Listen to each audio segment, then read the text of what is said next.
Hey everyone, welcome to Burning the Boats, a special segment of the OMG show. Today, I'm honored to have my brother, Yeah, Jhonas that's Lewis, right. Jhonas from Pressed Meals. Now, I've known Jhonas for quite some time now, Yeah, probably 6 to 7 years, I want to say. And easy. this is one individual who has always been a very big thinker with big ideas. And he has found himself now in a position of success in my eyes. You know, I think in every entrepreneur, success is their own definition, and most of the time their definition is a little crazy.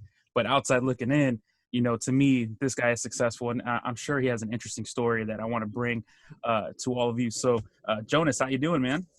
Man, it's good to see you, my brother. It's been a Appreciate it. long time. First of all, I want to say congratulations to you because you incredible, bro. You really got a nonstop grit grind, man. It's like I would have thought in another life you was a hustler somewhere else. The way you move. Hey, man, I don't know. We'll see. I can't talk about that on camera, bro. You know what I'm saying? We gotta keep that low. But appreciate it, man. Thank you. So before we get right into it, man, you know, I know you have a business right now called Press Meals, but you know, take me back, like, you know, where are you from? Where'd you grow up? And then we'll take it from there. Okay, well, I'm from a place called Cairo City, now known as Miami Gardens, Florida. So it's in Miami, subdivision in Miami. I want to say like inner city. Uh-huh. I'm the oldest of five. So my dad is from Guadalupe. My mom is from here, Cairo City.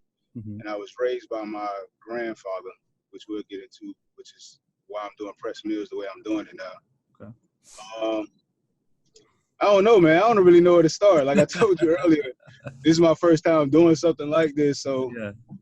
you know. I love it. The humbleness. So, all right. So you're from Cairo City, which anyone who isn't from Florida, Cairo City, it is a rough area. I mean, I used to play football, and I only played football once there because I was like, I'm getting destroyed. So, but yeah. And so you ended up in Cairo City, and then you eventually went to USF for school, right? Right. And that was. So talk to me about that process. Like, did you know you wanted to go to USF? You know, did you have an idea of what you wanted to get a degree in? All that kind of stuff. Not at all, man. Like, first of all, I was in school for magnet art, right? So I did a lot of visual art was my thing. Yeah, I went to a school called Norland Middle, which is also in the inner city community.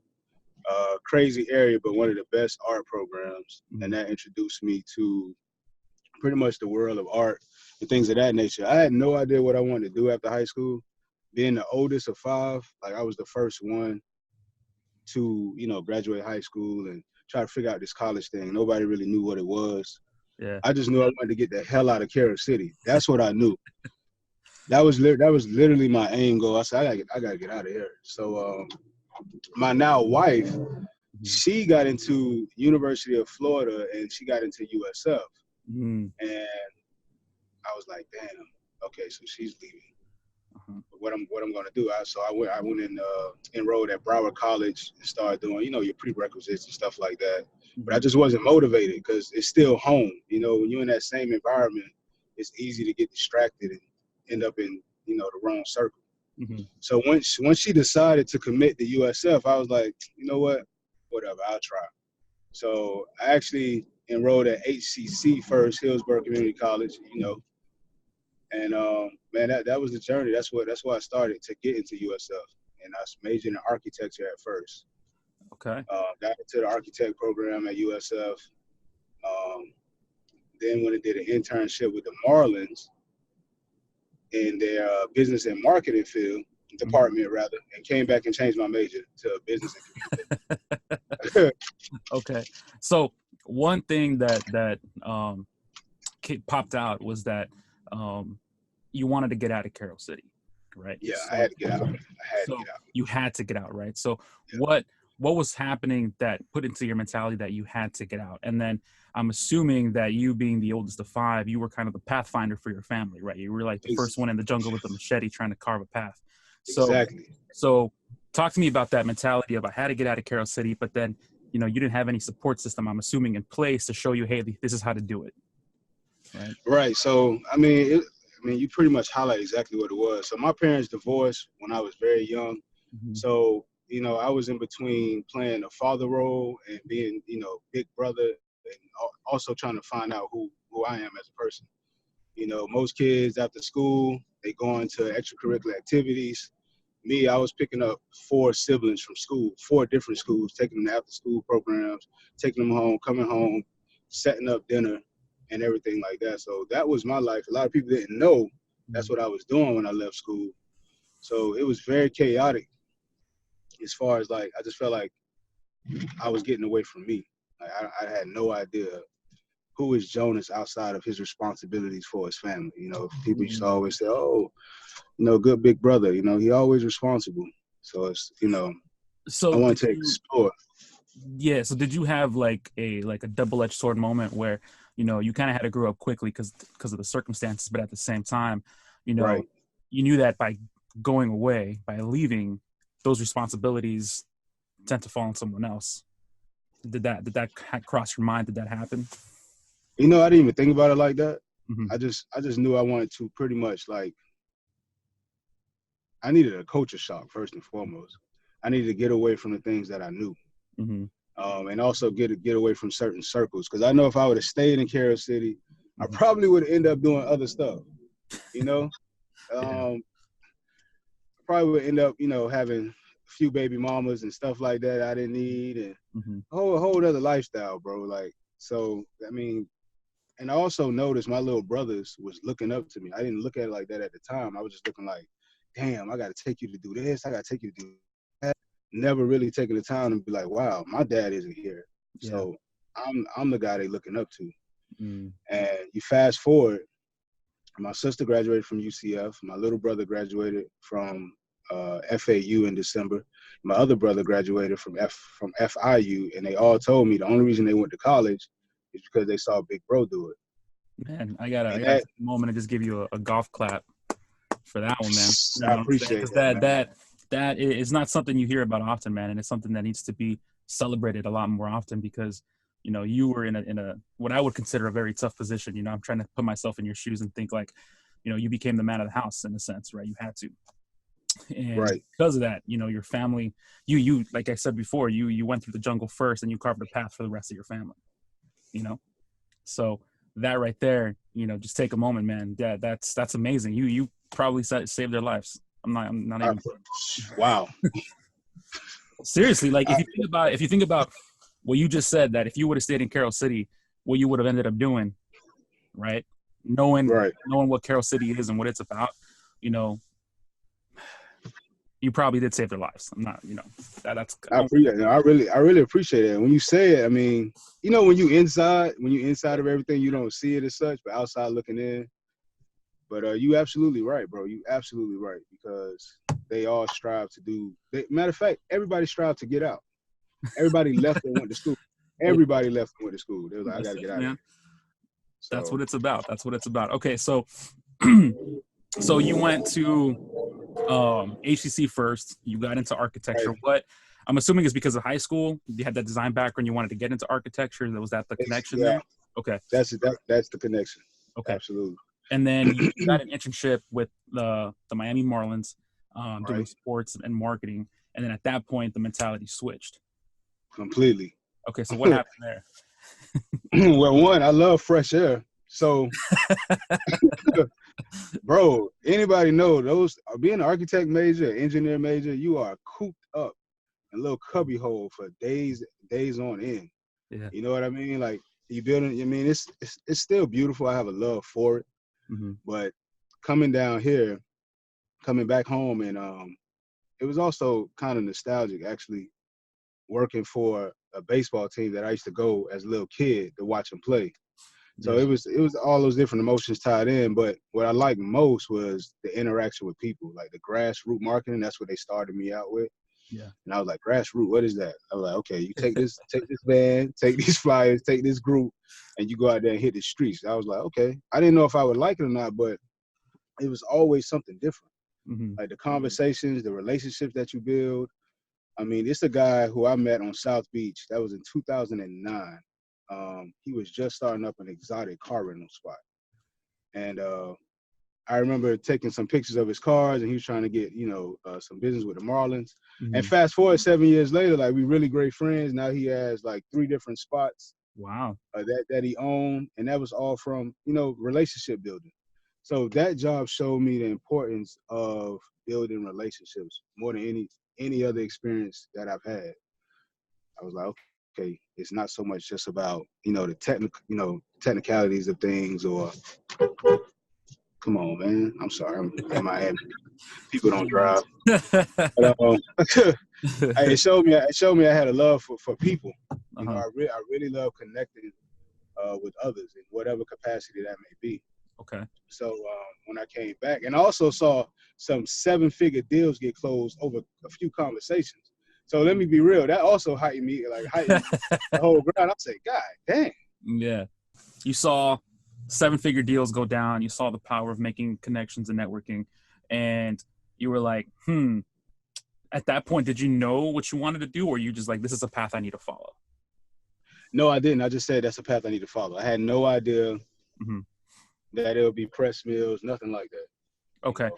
So what sparked that shift in mentality? Like, okay, I see these 7-figure deals closing. I see the power of networking and making connections. What caused you? What motivated you to say, you know what, this is the path I need to follow? Was it like a money motivation? Was it, family motivation? What motivated you to be like, this is the path I need to follow? Well, I'm not gonna lie. Family is always my foreground. Well, actually, my foundation in everything that I'm doing. As I just explained, being the oldest and everything like that. So they're always in the back of my mind. Also, I felt like it didn't feel like work. It didn't feel like it was just comfortable. I'm like, man, I get to go out every day and have conversations with people, and I'm getting paid for this. To be the liaison between 2 different things and bring people and ideas and experiences together. I'm like, this is amazing. People actually get paid for this.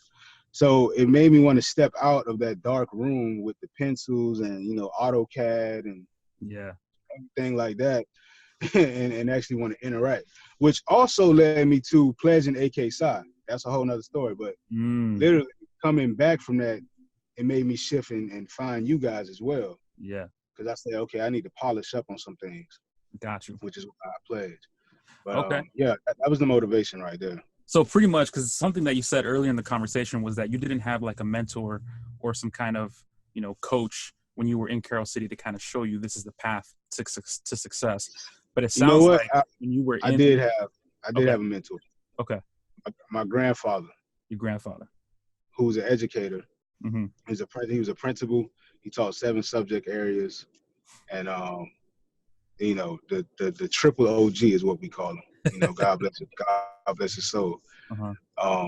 That's who raised me. That's who took me up under his wing. That's who showed me the principles of a man, responsibility. But as far as somebody having a direct hand on, go to college, do this, do that, not so much. Gotcha. Not so much. Gotcha. So you had someone to show you kind of like the foundation of what it is. Absolutely. Right. What it is to be a provider, to be someone who can bring value back and bring resources together. Right. Which is I love that you said that. Be a provider. That's what it was. Yeah. Because my grandfather passed away about 5 years ago now. Yesterday. 5 years ago yesterday. And wow. Okay. Farm. He lived in Guatemala, was on a farm. I'd go there every summer, help him out for 3 months, and it was pretty wild. But that's a whole different conversation altogether, man. But so I'm happy you had your grandfather, but it sounds like in terms of, like you said, the more niche, the finer things of follow this plan, go to college, whatever. It didn't really seem you had that one or had someone like that until you came to that internship with the Miami Marlins. And am I correct in assuming that your manager or whatever that position would be, kind of helped you see that there's a whole other bubble, like you're inside this bubble, but there's a whole other bubble that's out here, and kind of exposed you to that? Ralph Capdevilla. Shout out to Ralph. And Matt. Ralph. Ralph and Matt. they definitely showed me it was a whole nother world, Mm-hmm. that I can partake in. And mind you, I mean, I just have to highlight it. I'm the only black guy in my architect class, the only black guy at this internship. So it was also, I was like, damn, I can be a part of this. Yeah. I mean, because when you grow up in that type of area, you think that you can only be a. So that also opened my mind, like, wow, I can do this regardless of, color of my skin and things like that.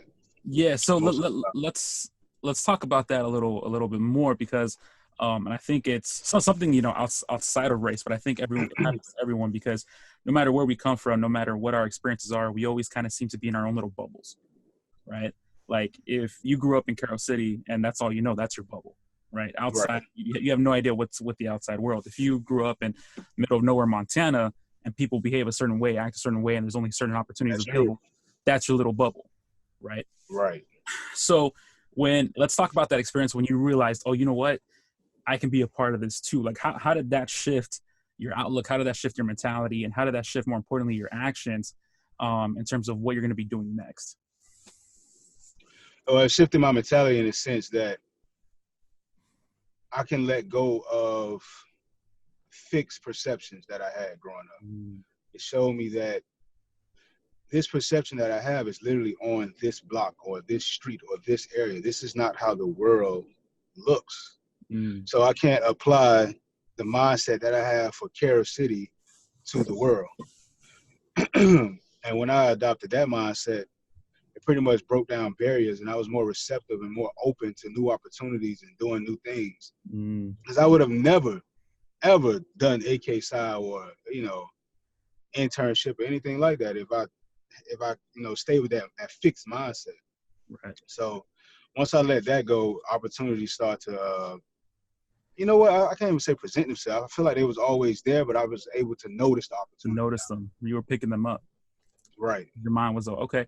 So did that stress you out when you were going through that mental change in terms of like, here I am with this mentality that I've known to be true, but all of a sudden I'm realizing that it's not true. Did that mess with you at all? I don't think I noticed it. I think I was frustrated. Yeah. In the because you feel this transition, but I mean now I know what it was, but back then I didn't know what it was. I was just uncomfortable. Yeah. That's the only thing I could recognize. Like, okay, so this got to change because I don't like the way this feel. Got you. But I didn't know what was really happening. I'll be lying to you. So you said a word that triggered me, for lack of a better thing, but it's uncomfortable, right? So that word uncomfortable, to me, I find that, typically when you are going to a place where you're feeling uncomfortable, more than likely is because you're getting outside of your bubble. Do you feel the same way? Absolutely. Yeah, absolutely. Okay. Tampa was a shock, bro. Oh my God. I hated it. I was like, yo, what is this? And my mom, I'll never forget it. She came up there with her and my Uncle Ben. They dropped me. Let's say they dropped me off to the dorms, the college apartments, at 8:00. At 8:10, she was already back on the road. I'm out. Bye. I'm out. She hate when I tell people that. She hate when I tell people that story, but she was like, "Hey, I didn't know you was my first child. I didn't know what to do." Yeah. Like, she dropped me off, and I can't believe I'm about to say this, bro. I think I cried that night. Thanks, Mom. Appreciate it. That's love. Yeah. Well, she was probably thinking, I got 4 other kids I got to go take care of. So, do your thing. Right, yeah. Do your thing. So, all right, God bless. Be good. I'm only 4 hours away. Don't worry about it. I was like, shit. I'm like, okay. Yeah. I got to make. And then my grandfather, coming right back to him, he was saying that you're not defined by this area. You have to stop defining yourself by Cairo City this, and Miami this, and Miami that. Like you confining yourself when you do that. You put yourself in this box. So that opened up my mind too. I was like, you know what? Let's just see what it is. It's better than being back home. So it sounds like when you realized, okay, here I am at USF in a whole different world, because Tampa is very different from Miami, especially I would say Cairo City. I grew up in Kendall, which is nothing like Cairo City, but even you did grow. I knew it. I'm like, you from down here, right? Yeah, I grew up in Kendall. So even from Kendall, Tampa's just very, very different. So I had the same kind of culture shock, if you will, moving to Tampa. But it sounds like here you are. What were you, 18 when you first went to school? Or Yeah, 18. Yeah, I was 18, right? 18. So there you are, brand new world. Mama just left you, and you're just Really? like, well, what do we do? What's next, right? And it sounds like at that moment, your mind was kind of like, all right, I'm gonna stop fighting the wave. I'm just gonna open it up, and then let's just see what happens. Right. That's it. Boom. And That's then it. when you came, because you came from you went to HEC first and then USF, correct? Correct. So when you were at USF, did you already knew, okay, I wanted to do this major? Architecture, yes. Yeah. Okay. And then when did you switch from architecture? That's when you did the Miami internship. Exactly. Okay. I So, actually did my first internship with Miami while I was at HCC. okay. And I got my second, and then they actually called me back for another round. And that's when I came back and changed my major. So it wasn't the first time, it was the second round. You were just that good. Hey. It's all right, man. Hey, feel yourself a little bit. It's all good. You were that. You know what? That's something I'm still learning, though, because I'm learning it's the difference between being humble and being timid. Yeah. You know what I mean? Right. So it's a fine line now, but I'm learning that. That's just sidebar. Yeah, I don't know. When you figure that out, let me know, because I hate compliments. I can't take them. Right? I was like, get away from me, man. I don't know. Straight up. All right, cool. So, let's fast forward a little bit, right? So, you're at college, and you're getting ready to graduate, right? So you graduate. What's your next move after graduation? Wow. So, okay, I have my degree. That's exciting. I'm like, you know what? And I'm like, you know what? I'm about to land this job. I'm making $70,000 a year, fresh out of college. Mm-hmm. I'm gonna get this promotion. I was working at HSBC at the time as a loan officer. Okay. And I just thought that's what happens when you graduate.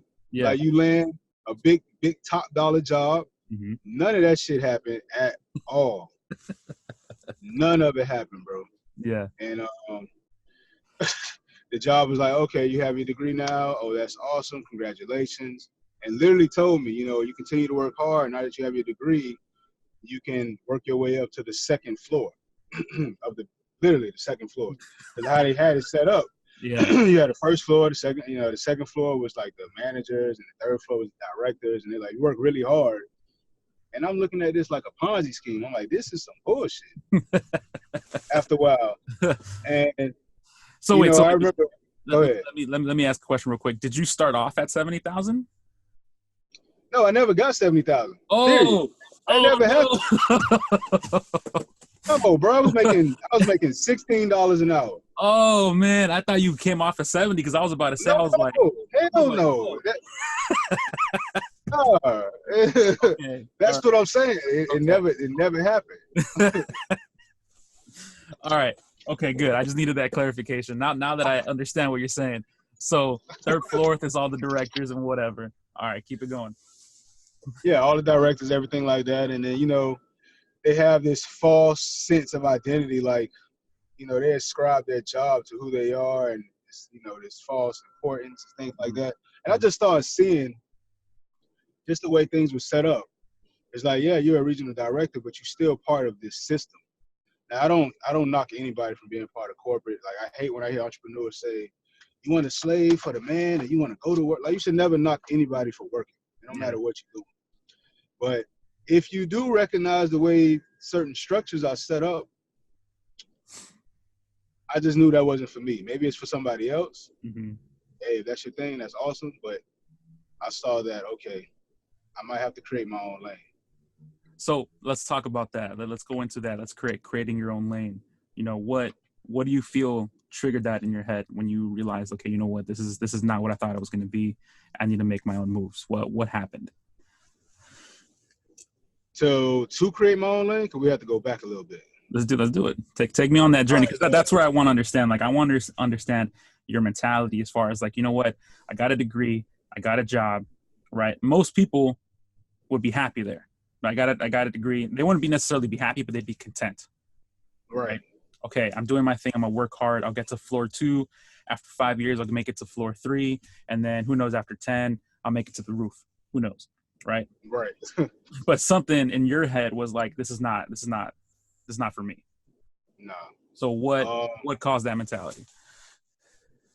Well, a few things. For one, the main thing that caused it was I always felt that I was overlooked and undervalued at every single job that I've been at. Mm-hmm. You know, I always felt like, I don't know, I was always the type of person who kind of needed that validation from my boss or from my peers that, hey, you know, you're doing a great job. You know, you're gonna get this promotion, what have you. But nobody will ever fully value you the way you value yourself, because only you know what you're fully capable of. Mm-hmm. I mean, you can talk to your mentors and things like that, and they'll help you along the way and guide you. But at the end of the day, only Oscar Garcia know how far you could take Oscar Garcia marketing. You know what I mean? Yeah. So, you know, just going in and out of different jobs. Then I started working at Stonegate Bank, and I was just like, yo, what am I doing? Like, I noticed one lady, she's like, yeah, I've been here 28 years. I was like, oh my God. You've been here 28 years in the same office, having lunch in the same lunchroom, talking to the same people. Mm-hmm. To me, that's torture. Right. That's a form of torture to me. I'm like, hell, it's just not for me. Yeah. And, you know, I also got a high sense of pride. Like, if somebody feel like I can't do something, I'm going to show you up. Right. And that's not the mindset I always have. I realize that now. But I got that a lot. Like, even at the bank, I remember my supervisor was saying, you know, hey, Jonas, like, we had an evaluation. And he told me in the evaluation, he was like, he said, hey, you're doing a good job. Just keep doing what Jonas does. And, you know, we'll get back to you and we'll go from there. I was like, what? Yeah. After 9 months or after a year, the end of the annual evaluation, I'm like, this is all you came up with? Yeah. You know what I mean? So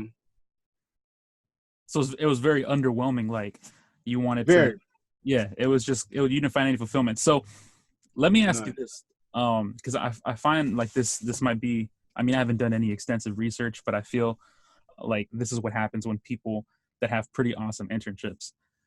You were exposed to a very like high, fast-paced culture with the Miami Marlins internship, and then you I feel like when you went into the real world did not offer what the Miami Marlins internship had in terms of like the fast pace, the level of connecting, the freedom in a sense, the 7-figure deals being closed over lunch type of atmosphere. And you're like, I know there's more out there. Wow. Exposure is important. Yeah. Okay. So that's it. You just said it. I like how you could take 5 minutes of me rambling and put it in 3 words or 2 or 1 word: exposure. That's what it is. That's exactly what changed my mindset. Because I mean, it's in the same boat. I mean, I had plenty of internships before I went into my corporate job, and then I was like, you know, same thing. I became friends. You know, I called them my golden girls because all of them had been there for 27 to 30 years inside of the company. And I mean, they were hilarious. You know, I still keep in touch with some of them, but I myself couldn't think of, I can't be in this building for 30 years. Like, to me, that's, you know, like you said earlier, I don't want to put anyone down, but that was almost a definition of insanity for me, you know. Yes. To be inside of this building with no windows for 30 years, I'm like, I can't. There's no way. And then, you know, my only way to improve, I guess, in a sense, to go straight up a path was to you know, go to Cincinnati, which is like a tundra that I don't want to be in. So yeah. Anyways, I feel like people that have exposure to these internships that allow you to see there's like, again, outside your bubble, right? Tend to generally motivate people once they're out in that real world and they realize, oh, you know what, there's more out there than this. I feel like that's what really motivates people. It's that exposure. For sure. Okay. For sure. All right, man. So you got exposed, you've been working at banks, and now jog my memory a little bit, because I think that you tried pressed meat. You tried to start off press meals at the same time as you had another job, correct? Correct. Yeah. Okay. So let's talk about that mentality. Like let's go into when you knew you wanted to start pressed meals. Okay, yeah. So let's go back a little bit, right? Okay. So when I came up here, when I came to Tampa, I was playing football in high school, off and on, whatever. I was 364 pounds, Oof. right? So big boy, Were you real O big line, boy. D line? What were you? O-line, Yeah. Okay. pulling guard. All right. So yeah, man, 364 pounds. And when you used to being that weight, you don't even realize how big you are. 'Cause that's everybody know you for being Big J or what have you. So They celebrated. Yeah, it was celebrated. Yeah. You're not having no issues with social life and things of that nature. Mm-hmm. So it didn't bother me. When I came up here, that was in 2000. When I came to Tampa, that was 2009. Okay. I was like, you know what? I got to change. I got fed up, is what it was. Mm-hmm. I got out the shower one day. There's nothing like seeing yourself naked, boy. That's the if that's not the truth, I don't know what is. And I was like, yo, you tripping? Yeah. Like, this is ridiculous. So I started doing cardio like 30 minutes a day. I started real small. Mm-hmm. But I mean, when I say fed up, I mean very fed up. Like I hated the body I was in. And I used to always have this dream that I was living in somebody else's body. I mean, ever since high school, that one day I was gonna wake up and take it off like a fat suit, like Martin and Big Mama House, and then boom. True story. That's the dream I used to have, like a lot. Yeah. But so boom, I started working out and everything like that. 30 minutes on the treadmill led to 1 hour playing basketball, led to playing basketball and doing 30 minutes. And that led to weight training. It was a layering effect. It didn't happen overnight. And then after 14 months, I lost over 130 pounds. Wow. So obviously that intrigued a lot of people. Like, whoa, what did you do? Like, how did you? Yeah, over 120 pounds in 14 months. I dropped. Wow. That intrigued a lot of people. Yeah. Yeah, man. Little golf clap for that, man. That's crazy. Yeah. Okay. All right. So what happened from there was during this journey, I realized it was nowhere to eat, right? So what I used to do, so I'm declining calls. Oh, that's all right. This is more important right now. Yeah, so I used to go to McDonald's. I order a McChicken, take the bread off, then order a Mac salad when they had the salads back then. Go to the house, and my roommates be like, yo, what the fuck are you doing, bro? You got a Mac chicken. And I used to rip it up and put it over the salad. Yeah. Just trying to do anything because I'm on a college budget, too, at the same time. Like, I don't have that type of money. Right. So then what I started doing, I bought me a George Foreman grill. Ooh. Right? Yeah, I bought a George Foreman grill from the pawn shop. Okay. I couldn't afford to buy a new one. So I went and bought one from the pawn shop. And I used to make these sandwiches, like, grilled turkey sandwiches or grilled chicken sandwiches, grilled steak sandwiches. That's all I did. Okay. And I was like, I told my girl, I was like, hey, you know what? I'm gonna start making pressed sandwiches because you pressing the grill down. Yeah. I was like, look at that. I'm like, look at the crease on that sandwich. It's so nicely pressed. I'm like, you know what? I'm gonna start pressed sandwiches. Just joking. Yeah. Had no idea. Matter of fact, I never wanted to work with food ever. Really? I work with food. Yeah, never. See, my passion is not cooking at all. People think it is, but it's not. But I'll get back to that later. So one thing led to another. Then I had friends, hey man, can you train me? What are you eating? And things of that nature. Now my grandfather taught me how to cook, and my brother is actually a classically trained gourmet chef, right? So I learned, I had a cheat code because I learned a lot from him. I got to give him his props what they do. I learned a lot from him. Yeah. And I started making these little meals, meals that you can make in 20 minutes because you press for time. So that's how the whole name of Press Meals came about. It started with the George Foreman press sandwiches, and then I was like, well, shit, college students, we always press for time.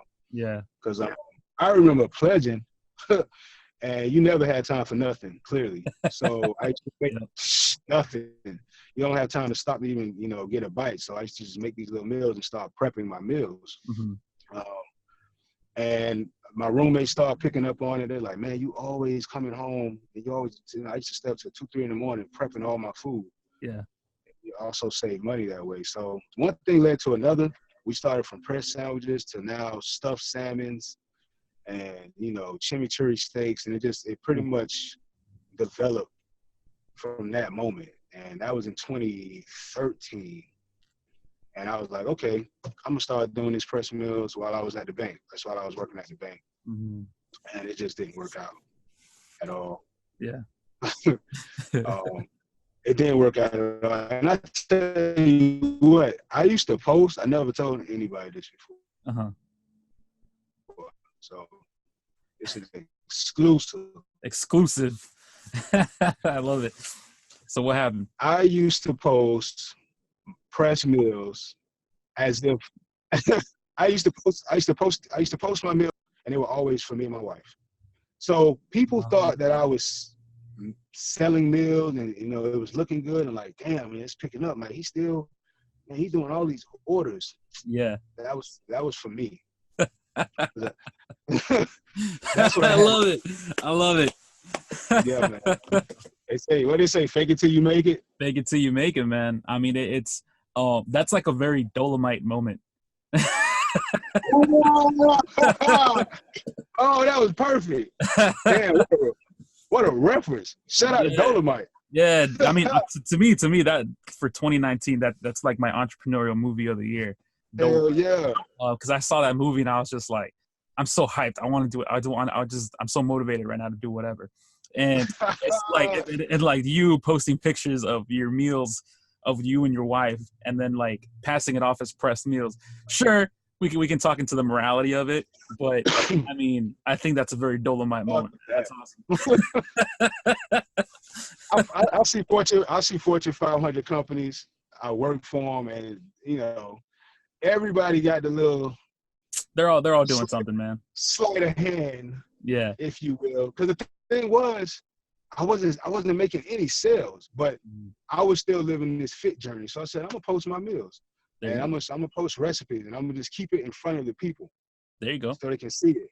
And so you were still providing value. So let's make that clear, because it's not like you're just posting pictures and passing off something else. No, because you were still providing value. I mean, you weren't necessarily taking any sales or generating any revenue for the business per se, but you were posting these pictures and still providing recipes, and that's still content, which is by the people who are engaging with it, very valuable to them. So I mean, pat yourself on the back for figuring out the loop. And I didn't have a press meal page at this time. When I was doing this on my personal page. There was no website. It wasn't no Instagram. It wasn't a Facebook. But absolutely, I'm glad you said that. It was still providing value. Yeah. So, I to do demos and stuff like that. And well, I do marketing, so I tend to flip things, My man. Just kidding, listeners. Just kidding. But that's true. So my biggest question, because like one thing you stood out to me was that you went to the pawn shop and you picked up a George Foreman grill. So my number one question is, how did you deal with the cleanup of the George Foreman grill? Because those things, it's like it just bakes on the grease onto those things, man. Like that's I used it a couple times and I'm like, forget it, I'm done with this. Man, nobody asked me that, but what I did was, here's what you want to do. You want to get you some good dish detergent. Okay. It needs to be palm olive, preferably. It can't be Ajax. Right? Ajax works too. That's also a good brand. Don't use Sun. I don't know what's in that stuff. You want to soak a sponge, some water, put the soapy water all over the George Foreman, and then turn it on hot and heat it for 5 minutes. You come back, you wipe it off, it come right off. Wow. All right. Yep. That is a burning the boats first. Never clean it dry. All right, man. So it went from making like sandwiches to faking it till you make it to, ultimately posting recipes and pictures of your food. And at a certain point, so when did it actually start becoming a business for you? Okay, so I always had the business plan, right, Mm-hmm. for it to be a business. But Mm-hmm. when I realized the sales wasn't coming in, I said, okay, what can I give? What can I give people? People love watching food, so I started doing the recipes, and when that's what picked everything up. Mm-hmm. When I started posting the how-to videos and answering people questions on how, what I found effective to lose weight, Yeah. because I'm not a nutritionist, I'm not a dietitian. This is just real life experience that Mm. I've applied. So word of mouth I found to be the best form of marketing, the best form of branding. Yep. I mean, you have your billboards, but it's nothing like somebody telling a friend, hey, go check this guy out. And that led to my first sale, which was, her name is Tyra at USF. She paid me to do a demo for her and her sorority girls. Mm-hmm. And it was 12 of them. And out of those 12, 3 started purchasing the meals. This is while I was in college. So Okay. those were my first clients ever. And I was like, okay, here we go. This is what I wanted to do. Now, if I start talking about the failures and the ups and downs, we'll be on this conversation. This will be a 3-hour call. Well, that's what I So want to know, man. I want to know those failures and those ups and downs. Because see, that's the thing where it's like most people have this man, idea that starting a business is, well, you have like different types of mentality, right? You have like the people that they don't want to start a business at all, right? And those people aren't listening to this podcast. Then you got people who want to start a business and then have this idea that it's going to come super easy, right? They have this idea. They're like, oh my God, this idea is so cool. It's great. And then they try to implement it and they realize that it's not as easy as it seems, right? right. Then there's entrepreneurs that are going through the fight, right? Which is what burning the boats is kind of really what it's about. They're like, I'm finding success, but it's like 3 steps forward, 2 steps back type of thing, right? And then we have those that have made it through and are listening back and are kind of like, oh man, I was there. Keep on Yes. keeping on, right? So, I mean, like, and one thing you pointed out that, I do want to learn about the failures because that's why I want to bring you on. But also, I do want to mention that you said something that word of mouth marketing is probably the best for you. You know, doing this for the past 5 to 6 years, it's the number one form of marketing, right? If you can, especially since it's online marketing, and I know I'm going off tangent here, but I just wanted to put this in here, is that, the whole point of online marketing is to start a relationship online, but you close them offline. And when you close them offline, you then turn them into an advocate through that word of mouth marketing, and then it just spreads like wildfire. And then I got to say something also, that your first customer at USF was for the sorority. So you did a presentation in front of 12 people, and 3 of them decided to sign up as customers. So you closed 25% of the room on your first go. Yeah. Which is pretty damn good. Because I work with a lot of people that speak from stage or do presentations that, they would love to have a 25% close rate. So the fact that you did that, again, on your first one, golf clap. That's 3 right there. That's All right, solid. So talk to me about the ups and downs, man. That's where I'm going to find the gold nuggets. Man, listen. So, okay, so you really don't know what you're doing until you do it, right? Ooh. And you really don't know you're failing until you're failing. Mm-hmm. So I thought that I had everything worked out. Because the way I used to brand it was, hey, we got 2 classically trained chefs, which was my brother and his business partner, Hector Constantine. Mm-hmm. So in the beginning, I wasn't promoting myself as the cook or the chef or anything like that. Yeah.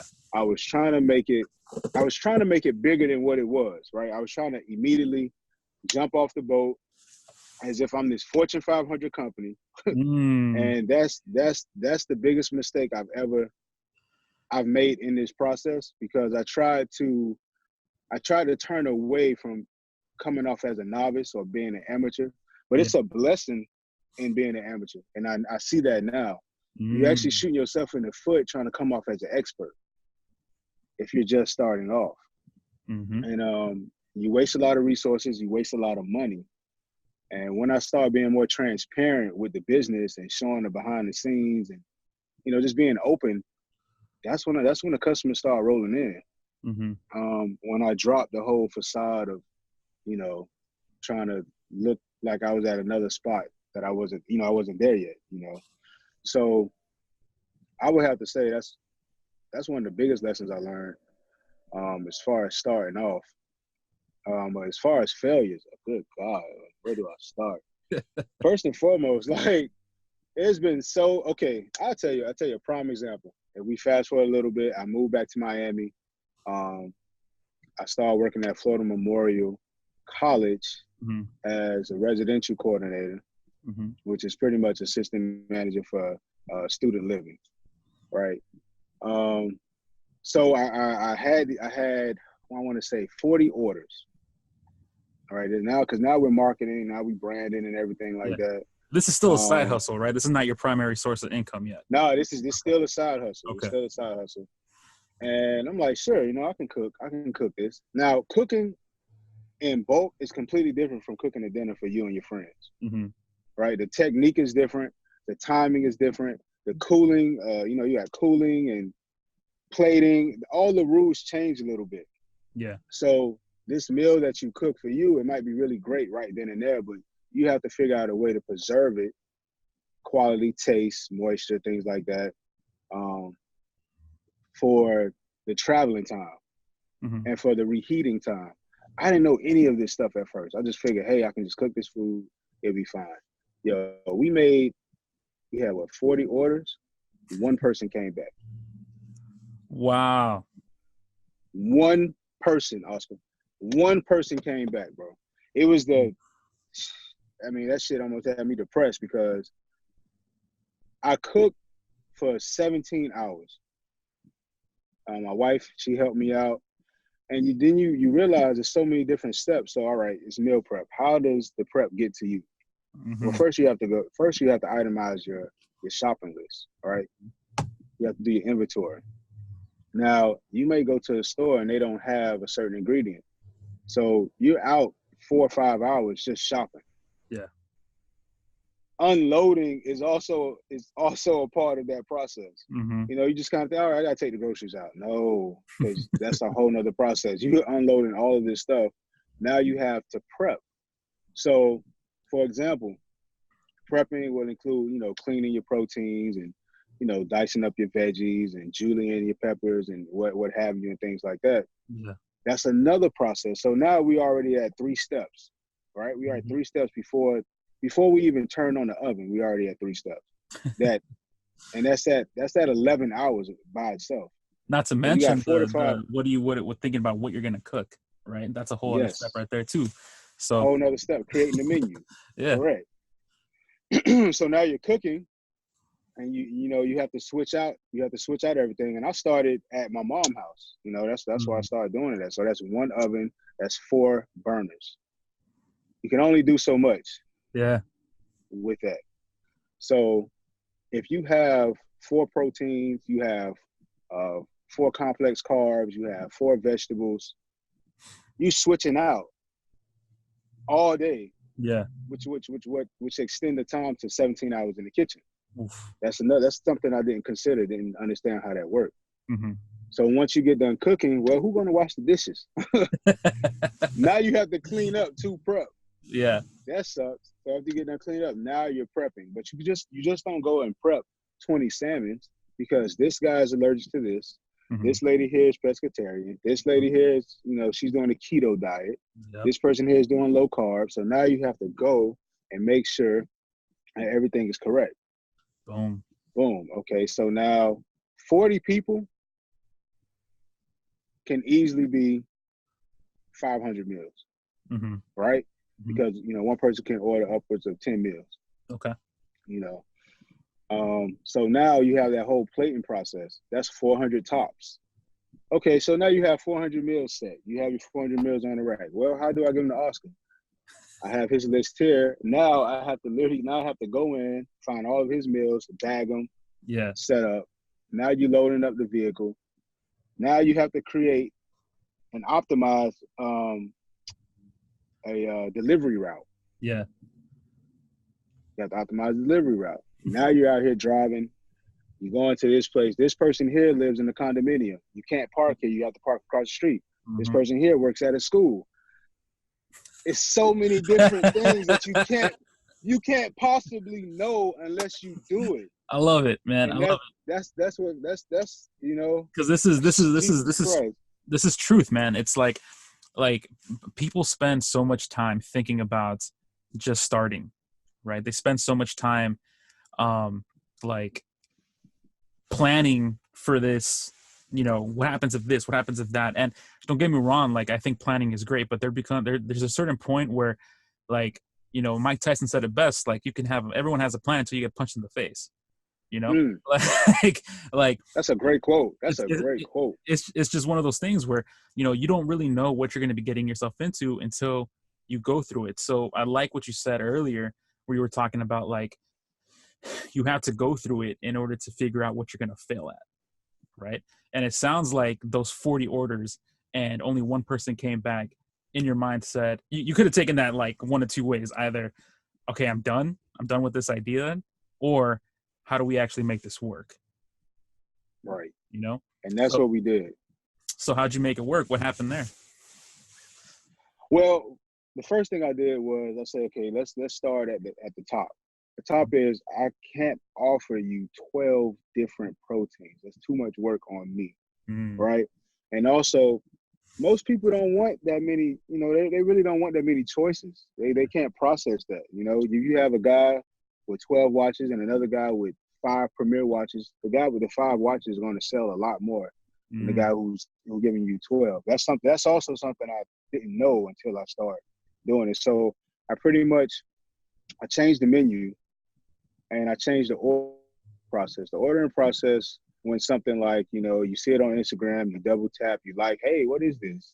And then and I'm in the messages just writing back and forth to you all day. That takes up so much time, because now it's taking me maybe an hour to close one sale, because, you logged off of Instagram and you came back on. I'm trying to hurry up and catch you. And we need one location that you can place your order. So let's create this website. Now, the thing about the meal prep, is still a niche market. Yeah. So the software is not really there yet.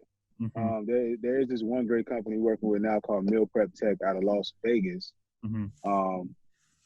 That helps out so much, because now you can go online at Press Meals to Go, by the way. Hey. You can go online to Press Meals to Go, and you can select your menu options. So you can start off with your protein, you choose the salmon, you choose your sides.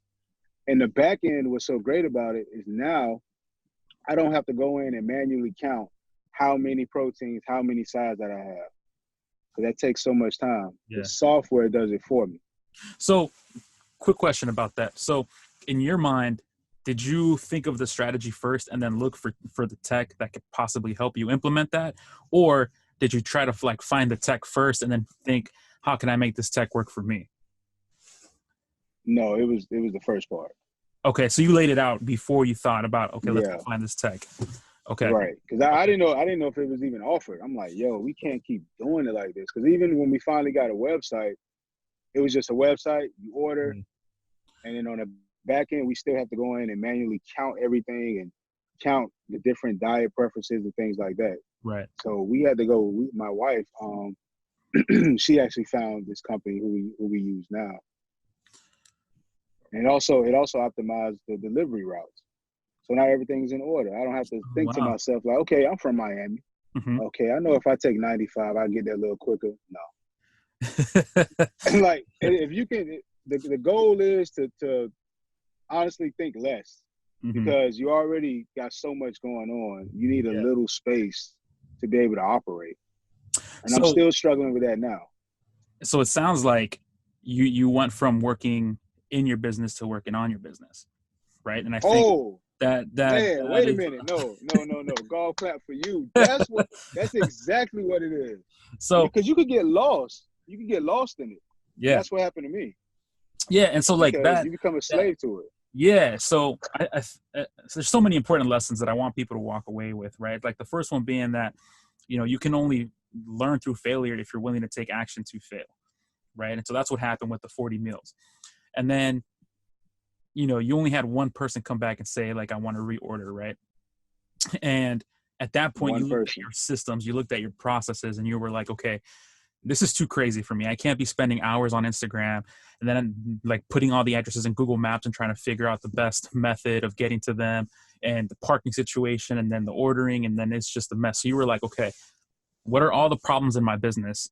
Ideally, how would I like them to be? Let's go figure out what can help me do this, right? So at that point, you became a business owner, right? It no longer Wow. became a side hustle.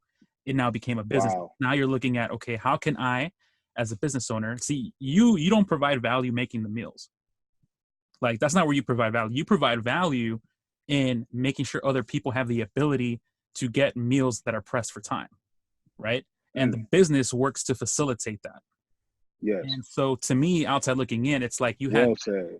that mental shift in terms of like, okay, I can't do this all by myself. I need a strategy, I need a process, and I need systems, and I need people to help me out. And it seems Ooh, like you've put that in place. Oscar, my God. So if we was in church, I'll be screaming amen. Because because yo, that's what it was. I realized that okay, there's a difference between hustling and Mhm. entrepreneurship. I Yep. thought it was the same thing. Now, entrepreneurs most all have like a hustle mentality, Yeah. but you can't sustain a business by simply just hustling. You Mm. have to have, as you mentioned, you have to have systems, you have to have process, and you have to learn how to delegate, Mm. which is the last no, I can't say last hump. There's gonna be many more humps to come. But that's one that I just overcame because when it's your business, it's your baby, Yep. you don't want anybody to touch your baby. Yep. You're like, hey, did you wash your hands first? Like, oh, I hear you coughing, like step away. And that's how I was with press. I was very Mm. locked down, didn't want anybody, but it doesn't work like that. It Mm. doesn't. So another thing that I changed was I hired some people to help me out. I needed food assembly handlers. Oh no, the first thing I did was I sat down and I said, what's my process? There you go. Instead of thinking that, oh, I just have to cook the food and plate it and I have to get it to them. No, Yeah. no, no, no. Let's go step by step to see what you're doing. How are you using your time? What is pulling you in, the most in which direction? So that's the first thing I did before I did anything else, before I hired anybody.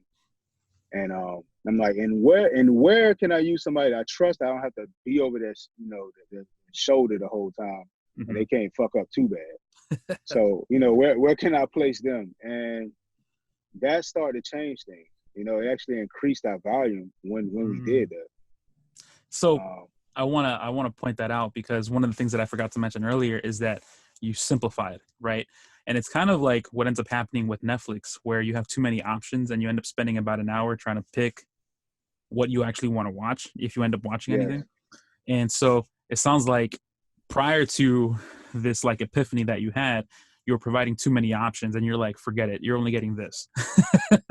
And then by doing this, it allowed people to not have to overthink about what they wanted. It was just like, okay, this is what I want done, which then simplified everything else down the road. yes. And so, Hmm.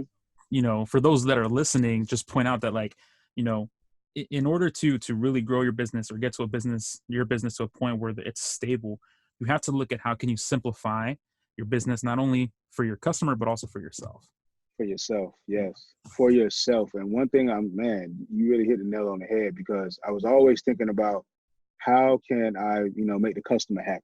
I Mm. want them to have the best experience because I want them to talk about it. But if that comes at the cost of you losing your health Hmm. and your mental, and mental health and physical health, you're not gonna be good to anybody.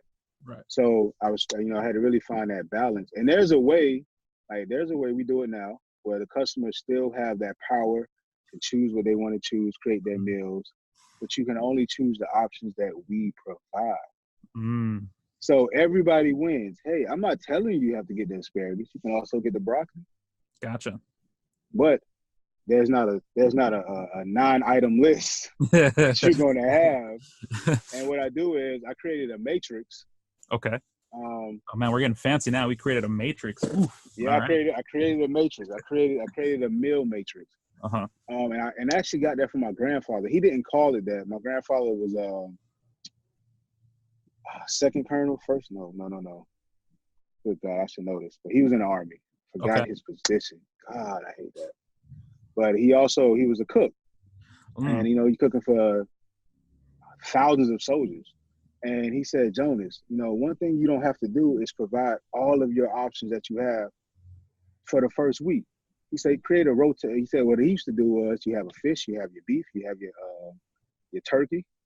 He said, so on Mondays, you get the turkey, and Wednesdays, you get the fish. And then next week, Monday, you get the fish, and Wednesday, you get the turkey. Just rotate. So I just took, I took that and created a whole matrix, which makes it a lot easier for all of it, for me, for the customer. It keeps it fresh. So each week you come, you see this new item, but this item was really from week 1. Boom.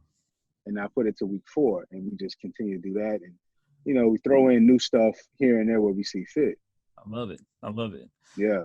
So do you think that pressed meals is going to be like your baby forever? Do you have other ambitions? Where do you see pressed meals being in the next, 5 years?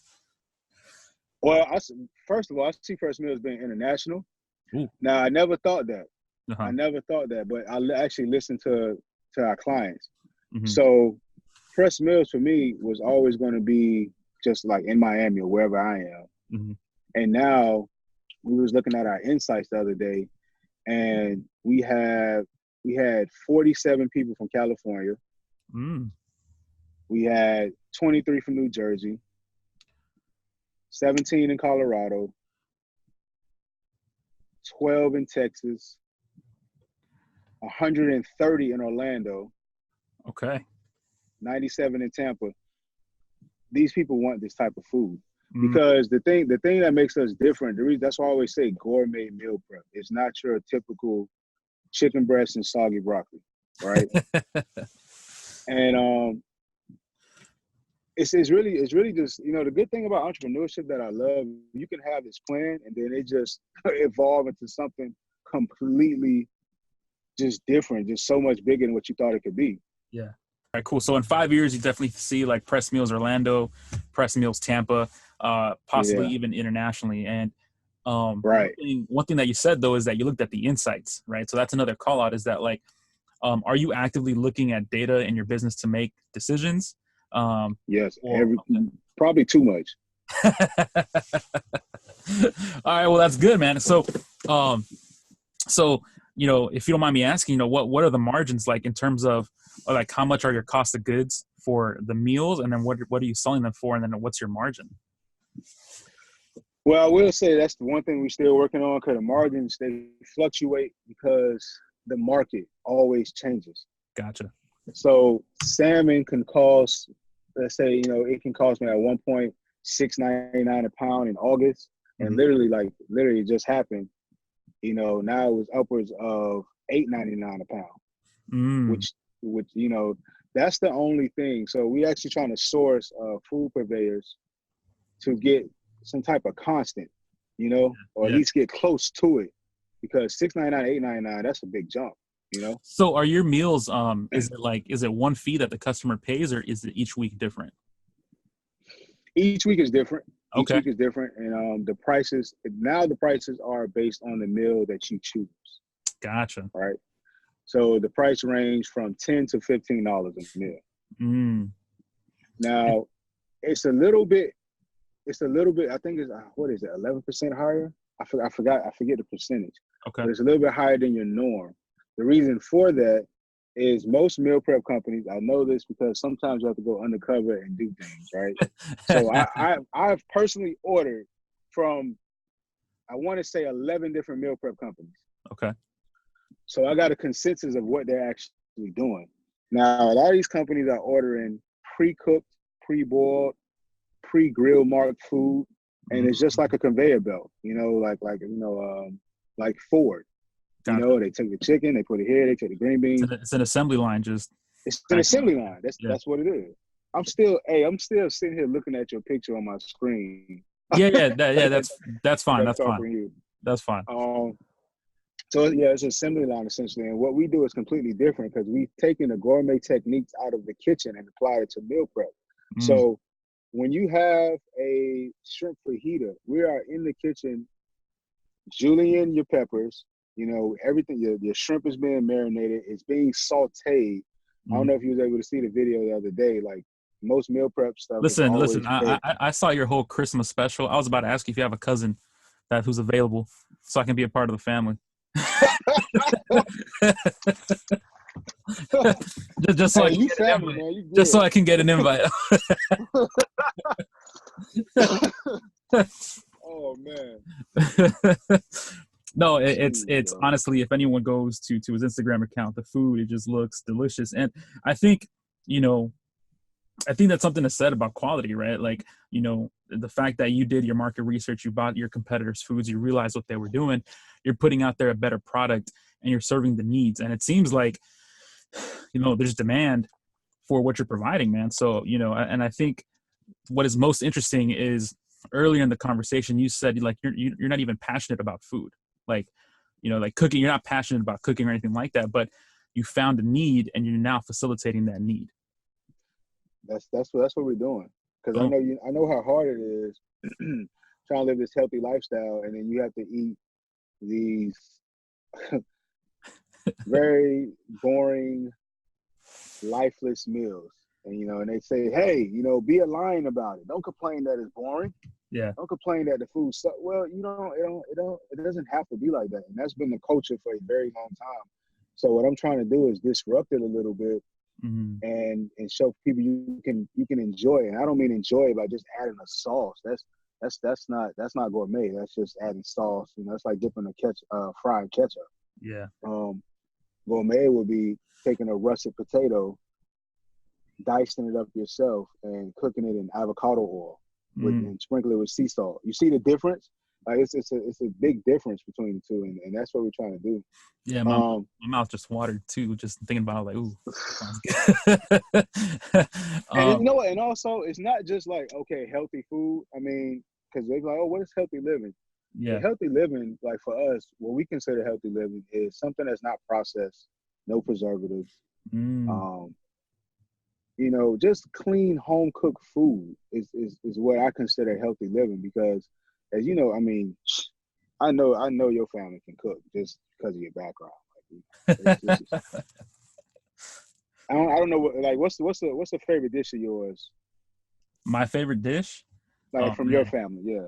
Oh, for my family, it's a Mexican dish called mole, which is I'm not sure if you've ever had it, but it's I like to explain it as like it's kind of like a curry, but it's Really? basically chicken marinated in chocolate sauce.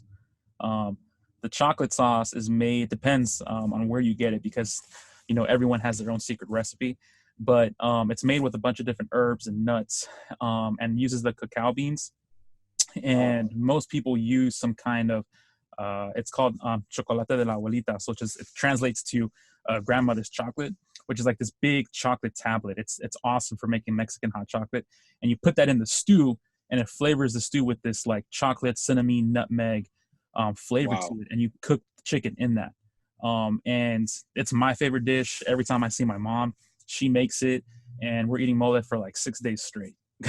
it's it's Wow. delicious. Yeah.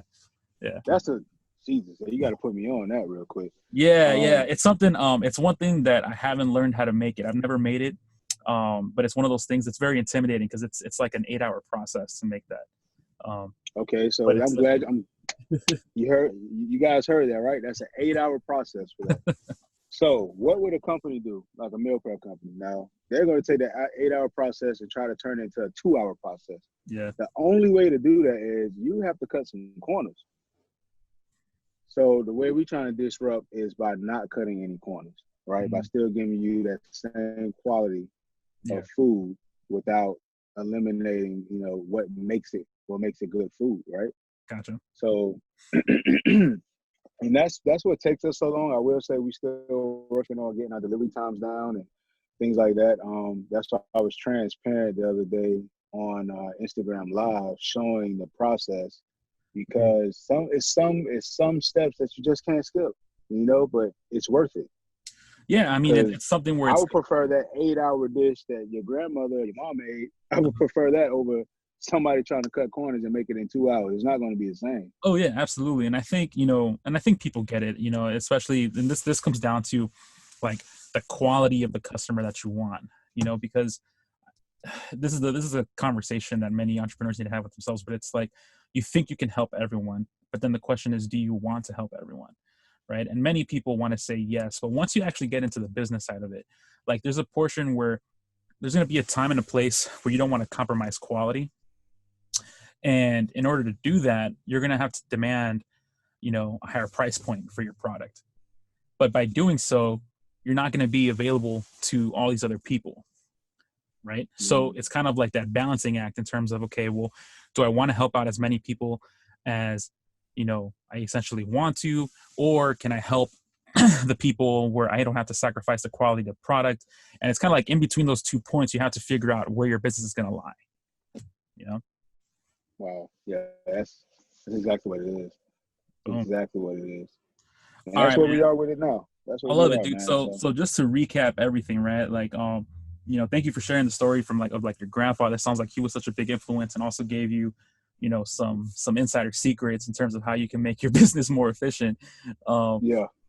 And your journey going through Carroll City to, being an architect, then 7-figure deals over lunch, and then being in the corporate world and figuring out that it's just a Ponzi scheme, and, to where you are now, where, you're running it, man.